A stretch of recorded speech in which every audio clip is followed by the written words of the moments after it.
All right, so a little backstory on this Sierra lady. She's a little older than me.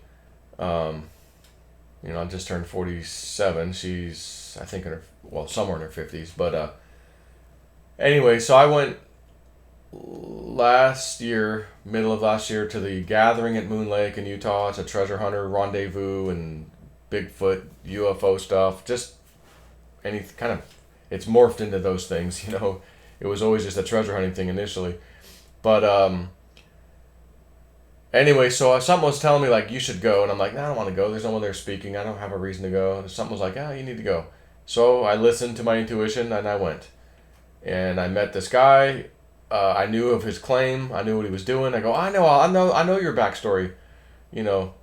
And I was like, oh, okay, cool. So he's like, man, I came to this thing hoping I'd meet the right people. Like I feel like I need to meet the right people. Um, he goes, and you're one of them, one of four.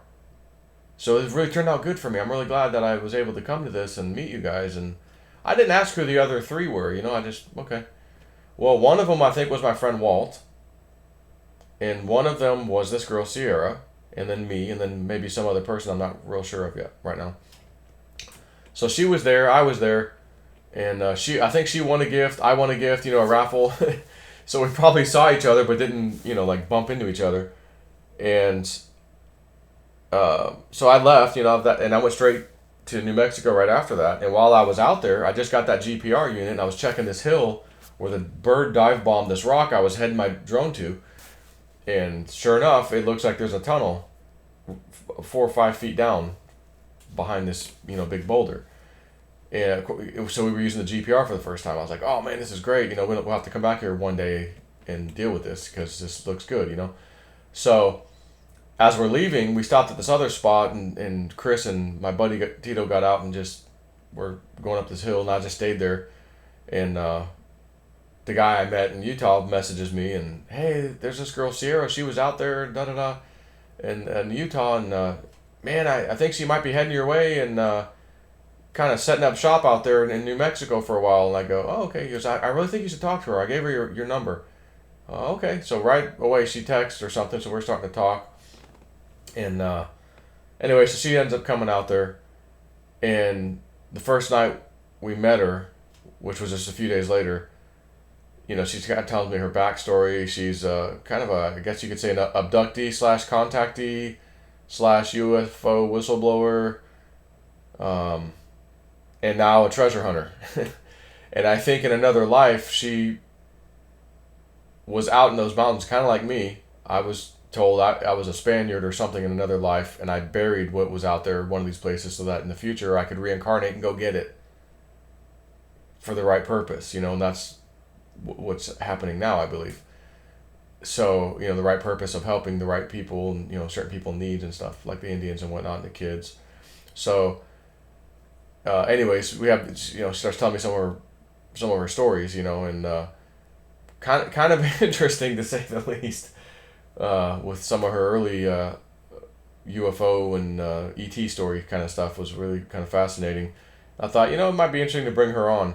But she goes on to tell me she's part Cherokee, and the deer tribe or deer something, tribe within the Cherokee or whatever. And I go, man, wasn't Doc Noss, the old Doc Noss treasure hunter, wasn't he also Cherokee? And she goes, yeah, and supposedly the same deer whatever tribe.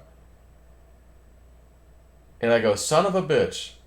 Desiree told me a lady would find out one day what we were doing out here and want to join us.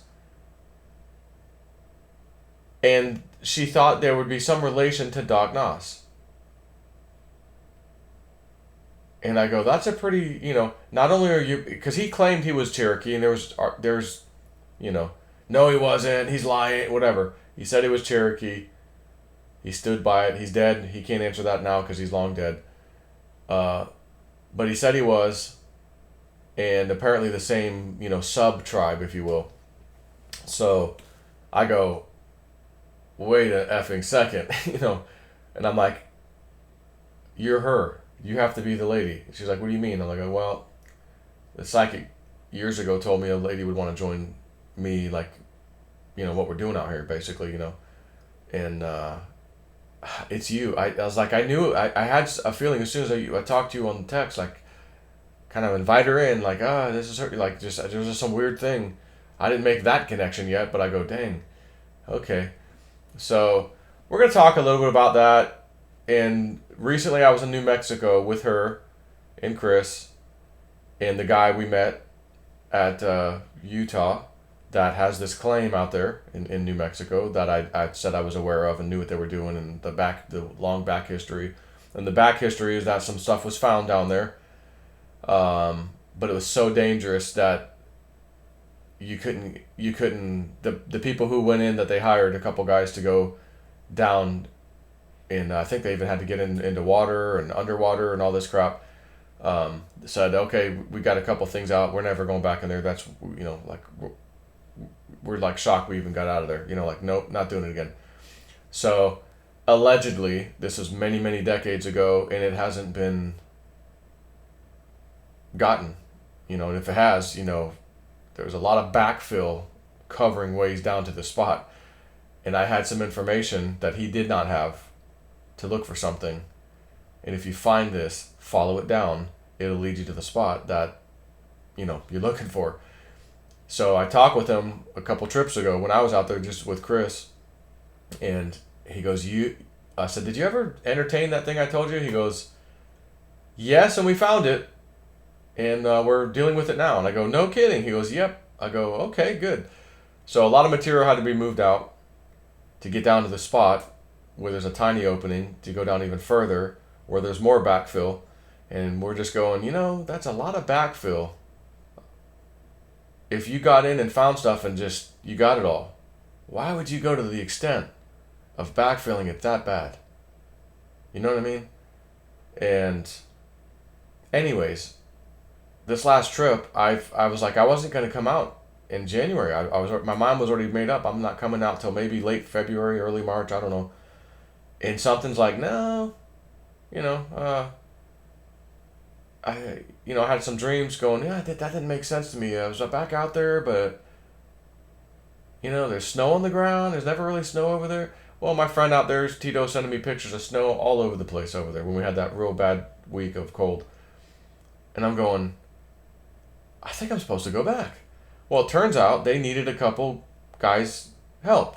One, but preferably two. And I go, well, I mean, I can come back, and Chris is ready to go.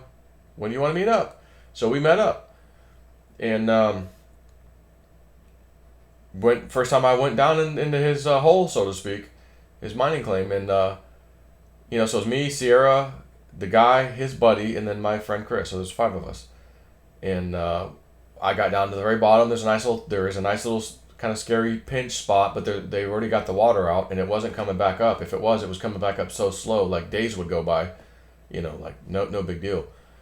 And so they pumped a lot of the water out, but then they got down to this layer of gravel and stuff that it was sucking in the pump and stopping the pump up. So we had to build this little cager on the pump, and it was the last day they were going to be there, so we didn't really put it back in. But I did go down there and shoveled some of the gravel out, and then we had some ideas on how to get it next time, like a pump that can handle the gravel and stuff. So anyways, we're down into the main area, really, really close to, we think, another chamber that we're trying to get through this rubble. And that was how we left it last. But speaking of the devil, he's calling me right now. I gotta go.